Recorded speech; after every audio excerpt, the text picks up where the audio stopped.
에서의 낯을 피하여 도망하던 때에 내게 나타났던 하나님께 거기서 제단을 쌓으라 하신지라.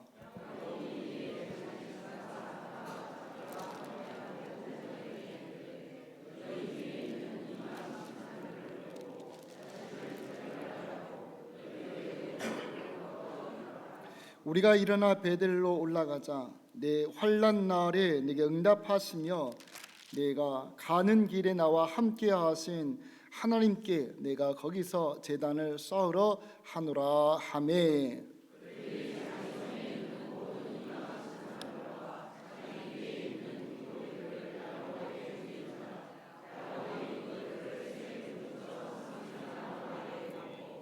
그들이 떠났으나 하나님이 그 사면 고울들로 그게 두려워하게 하셨으므로 야곱의 아들들을 추격하는 자가 없었더라.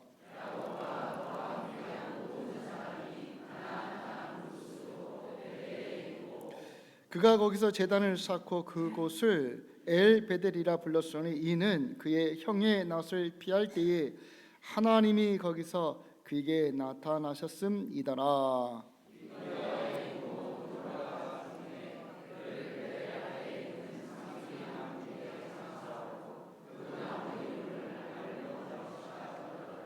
야곱이 바단 아람에서 돌아오매 하나님이 다시 야곱에게 나타나사 그에게 복을 주시고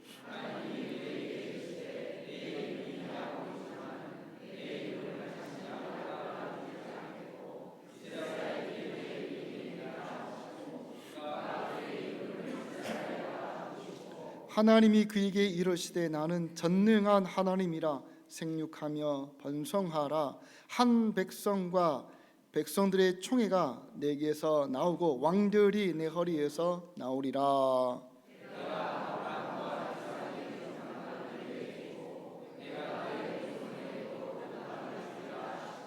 하나님이 그와 말씀하시던 곳에서 그를 떠나 올라가시는지라.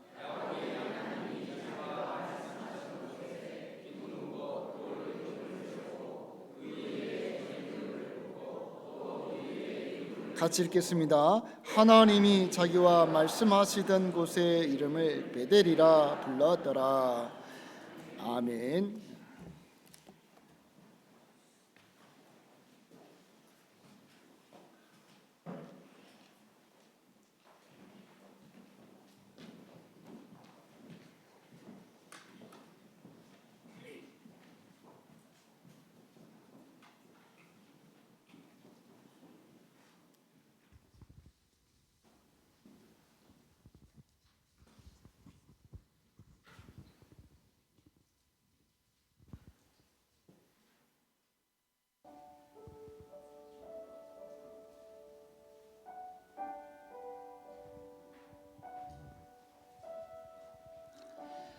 어머니라는 이름 앞에서 하나님, 이 땅에 사랑을 보내실 때 왜 하필 어머니라는 이름으로 오셨는지 이제야 알 것 같습니다.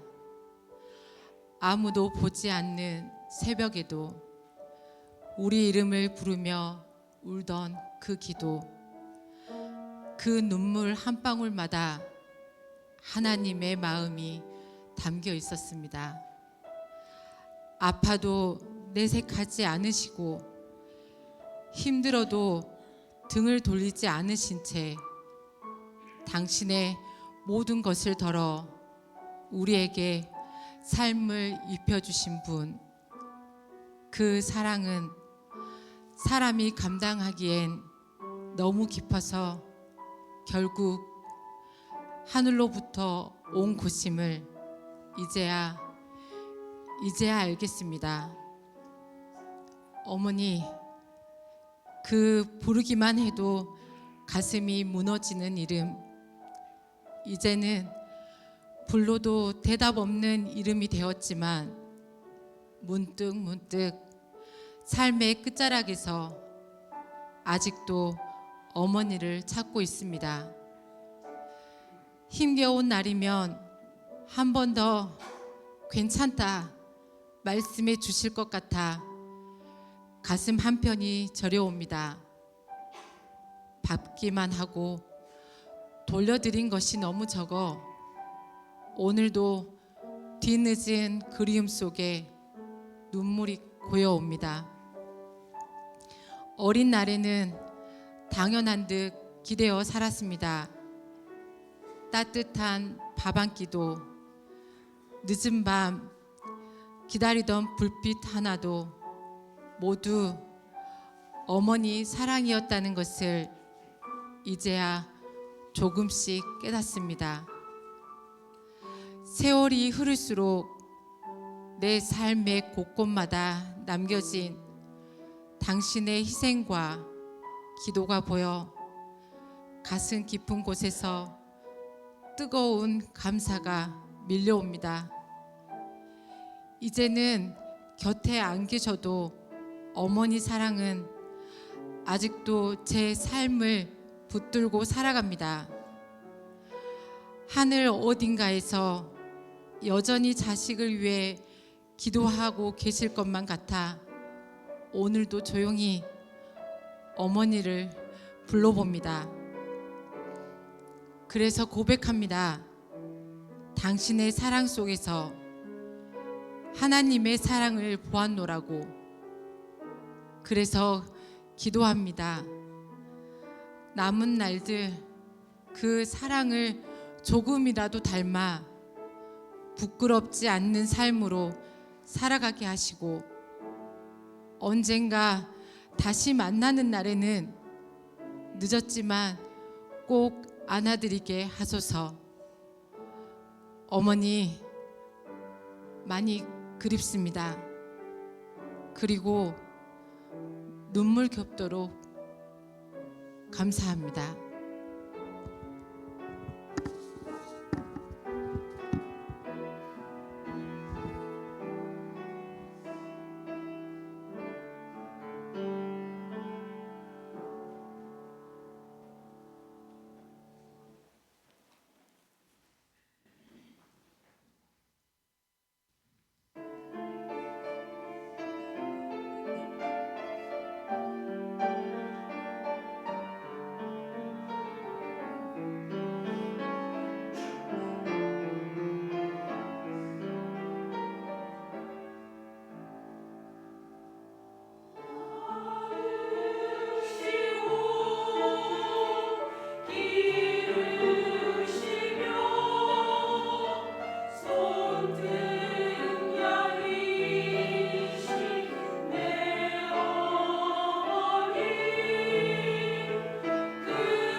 감사합니다. 여러분 반갑습니다. 우리 옆에 분과 할렐루야로 인사하겠습니다. 할렐루야. 반갑습니다. 할렐루야. 우리 뒤에 분하고도 인사하겠습니다. 할렐루야. 반갑습니다.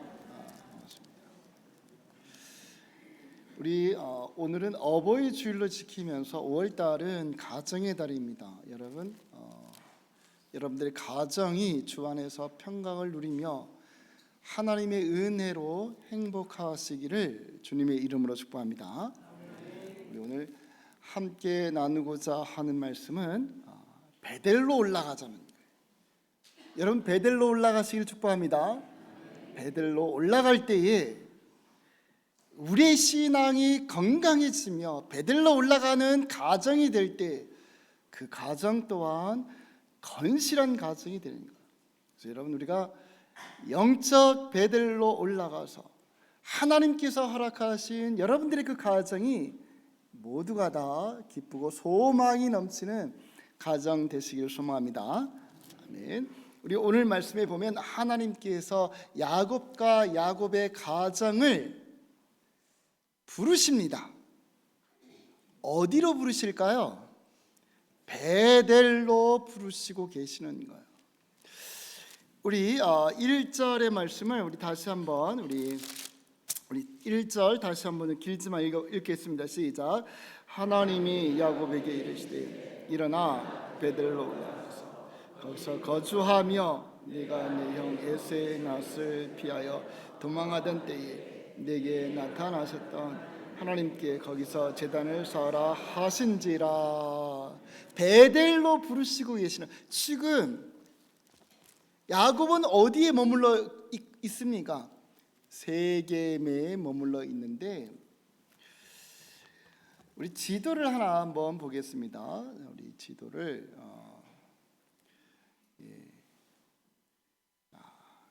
저 맨 위에 빨간 줄이 무슨 줄일까요? 지렁이 아닙니다. 저게 티그리스 강이고 바로 밑에 있는 이 빨간 줄은 유프라테스입니다. 유프라테스 강이에요. 그 위에 동그라미가 있죠. 거기가 어디일까요? 거기가 하란입니다. 하란, 지금의 튀르키예 하란이에요. 저기서 쭉 빨간 줄을 타고 내려오면 동그라미가 또 하나 있는데 저기가 예루살렘, 세겜 그 땅입니다. 저 위에서 지금 야곱이 어떻게 하고 있는 거예요? 20년 만에 다시 가나안 땅으로 돌아오는 거예요. 그러면서 야복강을 건너 숫곳에 머물다가 이제 요단강을 건너가 거기 세겜 땅에서 머무르고 있는데, 그 세겜 땅에 머무르고 있는 그를 하나님께서 지금 어디로 부르시는 거예요? 베델로 부르시고 있다는 거예요. 세겜에서 베델은 남쪽으로 한 50여 킬로 떨어져 있는데 그곳으로 부르시고 계세요. 지도 꺼주셔도 될 것 같아요. 근데 하나님께서 왜 야곱을 세겜에서 베델로 부르시고 계실까요? 그 이유는 지금 야곱에게 엄청난 위기가 찾아왔어요. 야곱의 가정이 지금 큰 불행이 당한 겁니다. 풍지박설, 날과하는 그런 상태에 놓인 거예요. 무슨 말이냐면 야곱에게는 딸 하나가 있었는데 그 디나가 세겜에서 있다가 세겜성의 아들에게 부끄러운 일을 당했습니다. 수치스러운 일을 당했습니다. 그것으로 인하여서 이 디나의 오빠들이 분노한 거예요. 그래서 어떻게 합니까? 칼을 들고 세겜성의 남자들을 다 죽입니다. 살인을 한 거예요. 살인을. 근데 그뿐만 아니라 그들을 죽일 때에 이 디나의 오빠들, 야곱의 이 자녀들이 세겜성의 남자들에게 무엇을 조건으로 내겁니까? 그게 할례였어요. 니들이 할례를 하면 우리 딸을, 나의 이 동생을 주겠다. 그리고 우리가 함께 거주하겠다라고 그렇게 말했는데, 남자가 할례를 하게 되면 일주일을 걸을 수가 없어요. 그 사이를 이용하여서 거짓말한 겁니다. 칼을 들고 가서 움직이지 못하는 남자들을 다 죽인 거예요. 뿐만 아니라 그 집에 들어가서, 죽은 남자들의 집에 들어가서 노략질까지 하였다라고 하는 게 사실이에요. 이 가정에 지금 아들들이 살인을 했습니다. 노략질을 했습니다. 디나는 부끄러운, 창피스러운, 수치스러운 일을 당했어요. 뿐만 아니라 이것을 통해서 야곱이 30절에 보면 고민을 합니다. 어떤 고민이냐면, 이 일로 인하여서 가나안 땅에 살고 있었던 다른 부족들, 즉 가나안 족속들과 브리스 족속이 이 일을 알고 우리에게 쫓아와 복수를 하면 어떡하지? 큰일 났다는 거예요. 그래서 맨 마지막 절에 뭐라고 말합니까? 그러면 나와 내 집이 어떻게 하리라? 멸망하리라.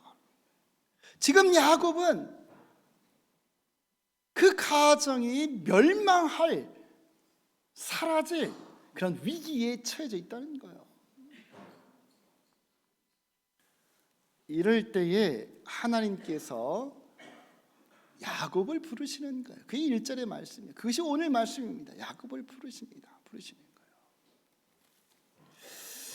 그런데 여러분, 왜 야곱 가정에 이런 엄청난 불행과 수치스러운 일과 또한 이 어려움이 찾아온 것일까요?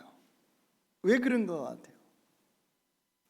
그 이유는 그가 지금 약속의 장소인 베델에 있지 아니하고 어디에 있기 때문에, 세겜 땅에 머물러 있기 때문에 그렇습니다. 그는 지금 세겜 땅에 머물러 있으면 안 됩니다. 어디로 와야 됩니까? 약속의 땅인 베델로 올라가야 되는 거예요. 왜냐하면 20년 전에 야곱이 형을 속이고 아버지를 속이고 심지어는 하나님의 이름까지 팔고 도망칠 때에, 하란으로 가기 전에 저 지도 아까 봤던 그 맨 꼭대기 외삼촌이 있는 라반의 집으로 도망치기 전에 이 가나안 땅 베델에서 그가 하나님께 약속을 합니다. 하나님께서 내가 가는 이 길을 지켜주시고 인도하여 주셔서 다시 돌아오게 하시면 내가 밤에 돌을 베개 삼았던 이 돌로 기둥을 세워 무엇을 하겠다? 하나님의 집을 짓겠다라고 약속을 한 겁니다. 이 장소에서, 어떤 장소? 베델에서 하나님의 집을 짓겠다라고. 돌아올 때 하나님께서 은혜 가운데 주셨던 모든 재물의 10분의 2를 바치겠다라고 하나님께 약속한 장소가 어디라고요? 그게 베델이에요, 베델. 그러면 20년 만에 돌아왔습니다. 자신이 잘해서 돌아왔나요? 하나님의 은혜입니까? 하나님의 은혜인 줄 믿습니다. 하나님의 은혜로 20년 만에 다시 가나안 땅으로 돌아왔습니다. 고향 땅으로 돌아왔습니다. 그러면 어디로 제일 먼저 가야 될까요? 숫곳에 머물러서는 안 됩니다. 세겜 땅에 머물러서도 안 됩니다. 그런데 야곱은 어떻습니까? 세겜 사람들에게 돈을 주고 땅을 사 그곳에 장막을 쳤다라고 말합니다. 무슨 말이겠어요? 거기에 머무르겠다는 얘기입니다. 머무르겠다는 거예요. 야곱은 지금 하나님과 약속했던 그 약속을 잃어버렸어요. 약속의 장소를 잃어버렸습니다. 그리고 지금 사람들이 많이 살고 있는 그 세겜성에 안주하려고, 정착하려고 그 땅에 돈 주고 산 거예요. 그때 가정에 위기가 찾아온 거예요. 딸이 수치스러운 일을 당하고, 아들들은 살인을 하고, 아들들은 하나님의 거룩한 약속의 상징인 이 할례를, 이 거룩한 것을 약탈의 도구로, 살인의 도구로 사용하는 엄청난 죄를 짓고 있는 거예요.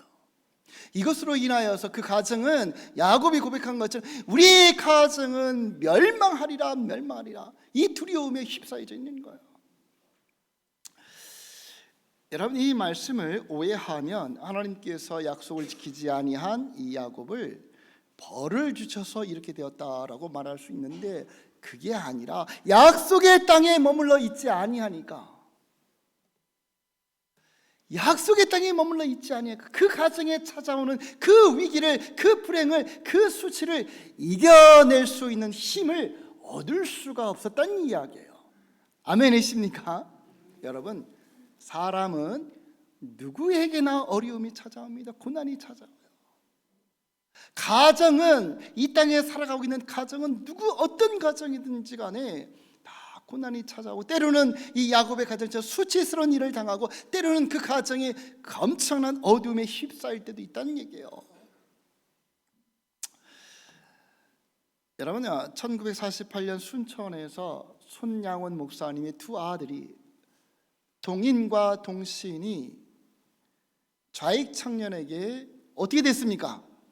죽임을 당했어요. 이 두 아들이, 죽임을 당한 이 두 아들이 누구의 아들이라고요? 손양원 목사님의 아들이에요.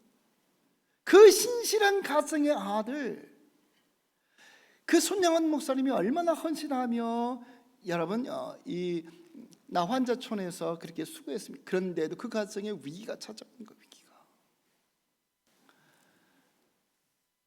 약 한 20여 년 전에 여러분 전 세계적으로 아주 유명한 목사님이 계셨죠.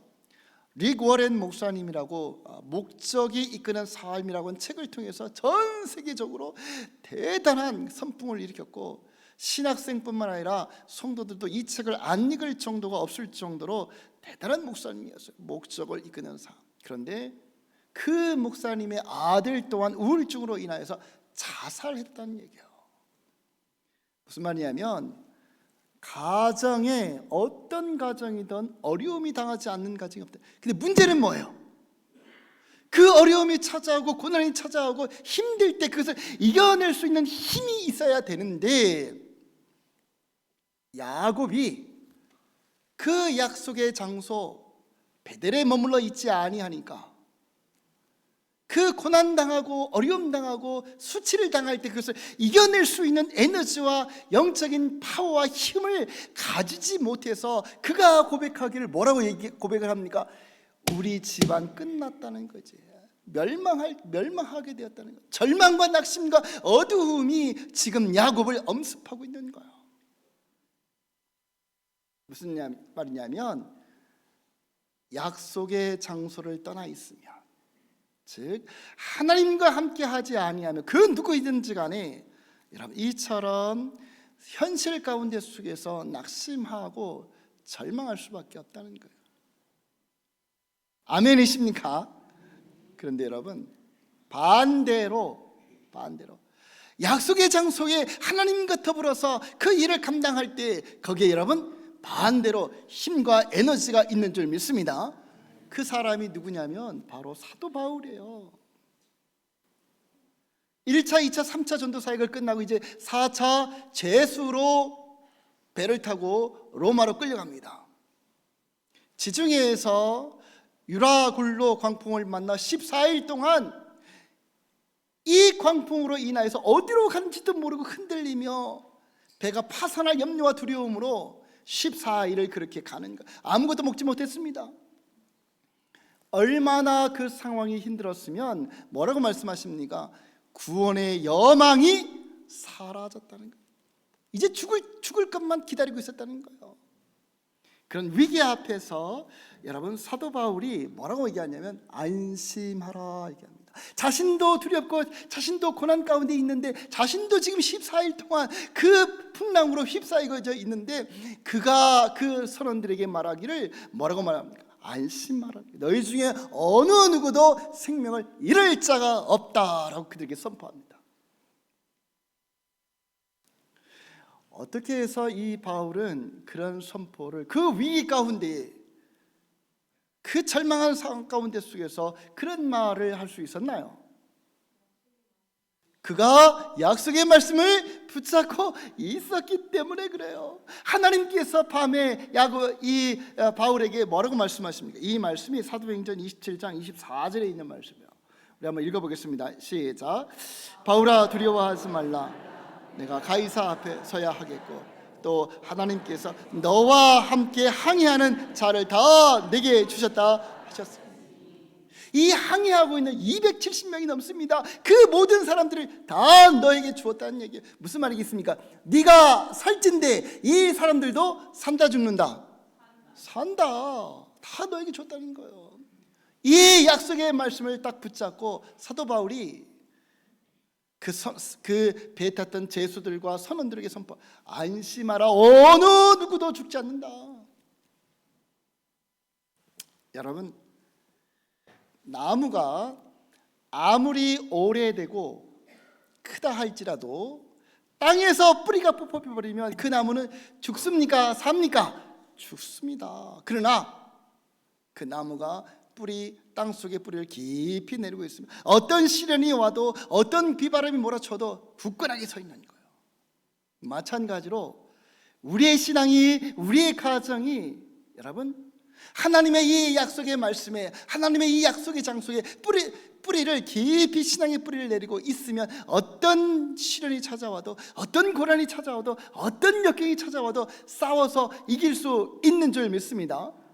그런데 야곱은 그 약속의 장소에 머물지 못하고 있으니 그 불행과 싸울 수 있는 힘을 상실해 버린 거예요. 그러니까 두려움에 휩싸여서 우리 다 멸망한다, 죽게 되었다 라고 그렇게 한탄을 하고 있는 거죠.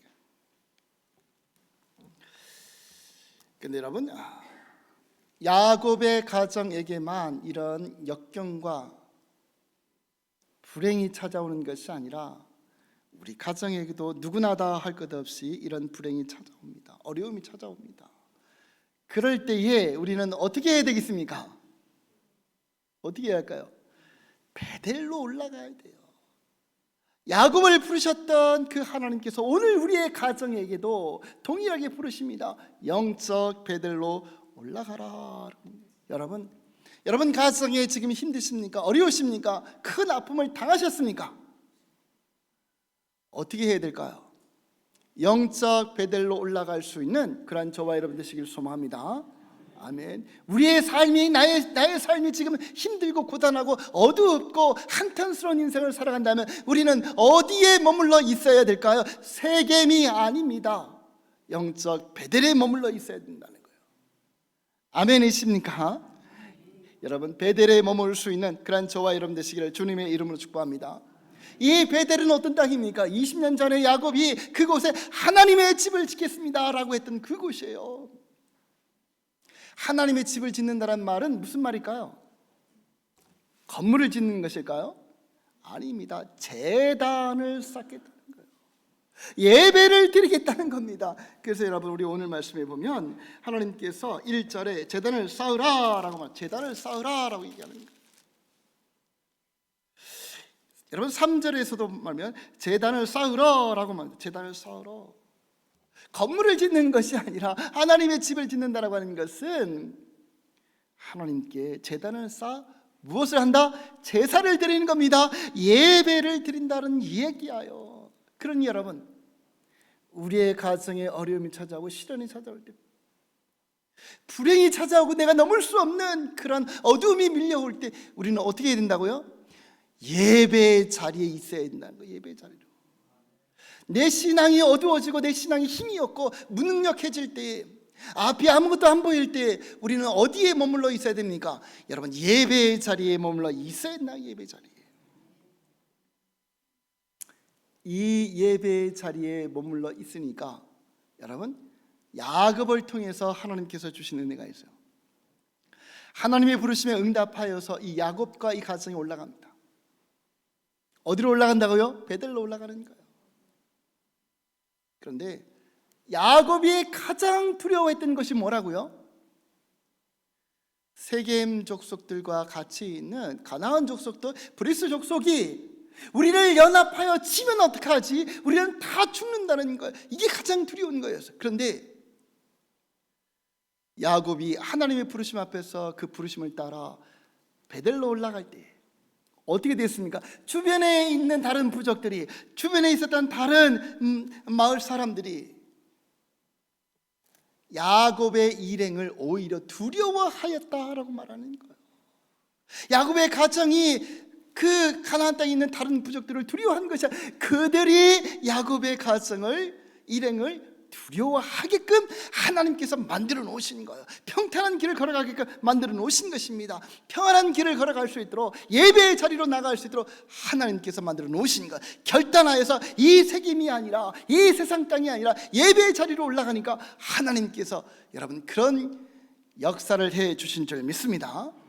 예배 자리로 올라가는 거예요. 그럴 때 우리의 시련, 우리의 어둠들을 하나님께서 다 막아 주시는 줄 믿습니다. 아멘. 여러분, 우리 일제 강점기 때에 우리 남궁옥 선생님이라고 하신 분이 계십니다. 우리 사진을 한번 보여주세요. 남궁 1939년까지 계셨던 분인데 독립운동가이며 교육자이며 계몽가였어요. 황송신문의 초대 사장이었고 독립신문 영문판을 담당하신 분, 영어 통역을 하신 분, 저분이 저 일제시대 때 대단한 사람이죠. 그러면서 어두운 민족의 그 힘들고 어두울 때 민족에게 희망을 주고 민족을 계몽시키는 일에 일평생을 바친 사람이에요. 여러분, 우리 남궁옥 선생님 하면 가장 유명한 것이 하나 있는데 그게 뭔지 혹시 아십니까? 무궁화를 보급하였어요. 무궁화는 오래전서부터 우리나라에 있었지만 이렇게 현대적으로 자신이 길러서 한 10에서 한 20만 그루를 그 일제강점기 시대에 전국에 다 보급을 했다는 거예요. 여러분, 왜 남궁옥 선생님께서 이 무궁화를 보급했을까요? 한반도 땅에 그 일제강점기 시대. 무궁화는 저항을 상징하는 것이기 때문에 그렇습니다. 소망과 희망을 상징하는 것이기 때문에 그런 거예요. 왜냐하면 무궁화는 아침에 피었다가 그 다음 날도 살아 있습니까? 죽습니까? 저도 잘 모르는데 살펴보니까 아침에 핀 무궁화 꽃은 반드시 저녁에 죽는답니다. 죽는 거 끝나는 것이 아니라 그 다음 날 옆에서 새순이나 또 핀다는 거예요. 그것이 오늘 죽으면 내일 또 핍니다. 오늘 죽으면 내일 또 피는 것, 이것이 민족의 희망을 위해 오늘 고난당하고 오늘 힘들고 오늘 어둠의 삶을 살지만 무궁화꽃처럼 반드시 다시 핀다는 거예요. 그래서 무궁화꽃은 당시에 저항의 상징이었어요. 그래서 남궁옥 선생님께서 이렇게 무궁화에 대해서 이야기하는데 우리는 죽지 않고 반드시 다시 피어날 것이다 라고 하면서 고난을 이겨내고 다시 일어나는 민족의 강인함을 이 무궁화를 통해서 알려주었는데, 이런 그 어둠의 시절에 일제의 그 억압 가운데 속에서도 이렇게 계몽운동과 저항과 독립운동과 교육을 할 수 있었던 근본적인 힘은 어디에서 나올 수 있었을까요? 이게 질문이에요. 그가 항상 예배의 자리를 지켰기 때문에 그래요. 배제학당 다닐 때, 학생 때 배제학당을 다니면서 이 신앙적으로 예수님을 만나게 되고 장성하여서 장로님이 되고 그 신앙의 힘으로 그 어둠의 상황 가운데 속에서 끝까지 독립을 위해서 싸우셨던 분이에요. 그래서 이분을 다른 사람들이 이렇게 얘기합니다. 새벽마다 무릎을 꿇고 나라와 민족을 위하여 눈물로 기도했습니다. 그리고 나라와 민족을 위해서 이분의 무릎은 낙타 무릎이 되었습니다. 그 무릎에 굳은살이 박힐 정도로 새벽마다 나라와 민족을 위해서, 청년들을 위해서 그렇게 기도했다는 거예요. 십자가 당이라고 하는 사건으로 인해서 이제 체포가 됐는데 그때 신문하면서 물어봤습니다. 십자가 당이 무엇이냐? 라고 물었을 때 이 남궁옥 선생님이 장로님이신데 이 장로님이 이렇게 대답을 했답니다. 천당에 가서 지낼 당, 그게 십자가 당이다 라고 말했답니다. 그만큼 신앙에 대한 굳건한 믿음과 죽어가면서도 끝까지 그 예배와 기도의 끈을 놓지 아니하신 분이시라는 거예요. 여러분, 예배 자리에 있으면 이 모든 현실과 역경과 어두움을 이겨낼 수 있는 힘을 누가 주십니까? 하나님이 주시는 줄 믿습니다. 아멘이십니까? 예배 자리, 그것이 바로 영적 베델의 장소라는 거예요. 그래서 야곱이 무엇이라고 고백합니다. 그 베델을 그냥 베델이 아니라 엘베델이라고 얘기합니다. 엘베델은 하나님의 집에 하나님이라고 하는 말씀인데, 하나님의 집에 하나님은 하나님의 집에 하나님이 나타나셨다는 얘기예요. 예배 자리에 누가 계신다고요? 하나님이 나타나신다는 거예요. 예배 자리에 여러분 하나님이 임재하시는 줄 믿습니다. 그래서 힘을 주시고 능력을 주셔서 세상의 어두움과 싸울 수 있는 능력을 주시고 가정의 이 어려움을 이겨낼 수 있는, 함께 여러분 그 가정의 어려움을 극복할 수 있는 능력을 주신다는 거예요. 여러분, 그래서 이 남궁옥 선생님이 지은 찬송가가 하나 있어요. 그게 뭔지 아십니까? 580장 삼천리 반도 강산을 이분이 작사를 하신 거예요. 그래서 제가 580장을 좀 힘차게 우리의 가정이 다시 일어날 것을 소망하면서, 또 우리 신앙이 다시 일어날 것을 소망하면서 우리 찬송가 580장 우리 1절하고 3절만 1절하고 3절만 한번 불러볼게요.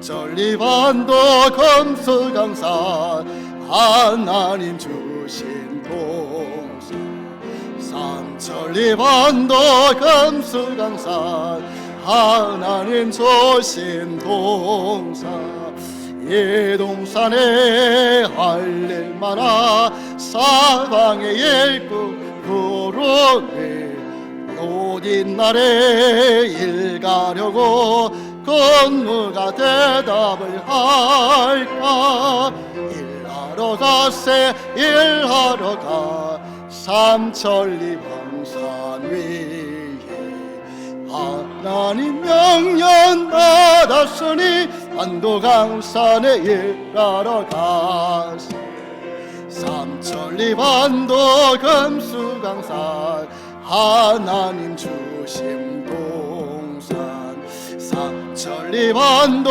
금수강산 하나님 주신 동산, 곡식이가 거둘 때니 사방의 일꾼을 부르니 오딘 날에 일 가려고 누군가 대답을 할까? 일하러 가세 일하러 가 삼천리 강산 위에 하나님 명령 받았으니 반도강산에 일하러 가세. 아멘. 우리 이 찬양을 통해서 그분의 신앙의 기계가 느껴지지 않습니까? 이 신앙의 기계는 어디에서 온다고요? 예배의 자리를 지켰기 때문에. 예배. 여러분, 지금 어려우십니까? 가정이 힘드십니까? 여러분, 영적 베델로 올라가셔서 이 어려움을 이겨낼 수 있는, 하나님께서 주시는 은혜와 그 능력을 받을 수 있는 우리 모두가 되시기를 주님의 이름으로 축복합니다. 네, 우리 기도하시겠습니다. 여러분, 우리 오늘 말씀을 보면서 이제 한번 결단하면서 기도했으면 좋겠어요. 주님, 내가 이렇게 힘든 인생길을 살아갑니다. 우리 가정이 야곱의 가정처럼 어렵고 고단합니다. 주님, 이제 내가 세겜에 머물러 있지 아니하고 영적 베델 예배의 자리에 머물러 있어 하나님이 주신 은혜 가운데 이 현실을 싸워서 승리할 수 있도록 주님 도와주옵소서. 이렇게 한번 기도했으면 좋겠습니다. 기도하시겠습니다. 아버지 하나님 감사합니다. 주님, 우리 오늘 말씀을 통해서 우리에게 아버지 하나님 많은 것이 때로는 힘들고 어려울 때도 있겠지만 그런 가운데 속에서도 아버지 하나님 야곱은 하나님께서 야곱을 부르셨습니다. 아버지 베델의 자리에서 하나님의 집에서 하나님이 나타나십니다. 제단을 쌓고 예배하는 그 자리에 하나님이 함께 하신다고 말씀하여 주셨사오니 주님 힘들고 어려운 인생길 가운데 속에서 고단한 우리의 가정 가운데 속에서 주님 우리가 예배의 자리에 있어 세임을 얻을 수 있도록 주님 도와주옵소서. 이제 새김의 땅이 아닌 하나님께서 약속하신 그 약속의 땅에 머무를 수 있는 그런 저희들 될 수 있도록 주님 도와주옵소서. 아버지 하나님, 힘든 인생길 살아가지만 더 이상 세겜에 머물러 있지 아니하고 영적 베델인 약속의 땅 예배의 자리에 머물러 있어 세상을 이길 수 있는 힘과 은혜를 입을 수 있는 그런 저희들 될 수 있도록 주님 도와주옵소서. 이제 예배의 자리에 있겠습니다. 결단할 수 있는 저희들 되게 하여 주시고 예배의 자리를 통해서 아버지는 하나님의 크신 은혜를 입을 수 있는 믿음의 사람들 되게 하여 주옵소서. 감사드리며 예수님의 이름으로 기도드리옵나이다. 아멘.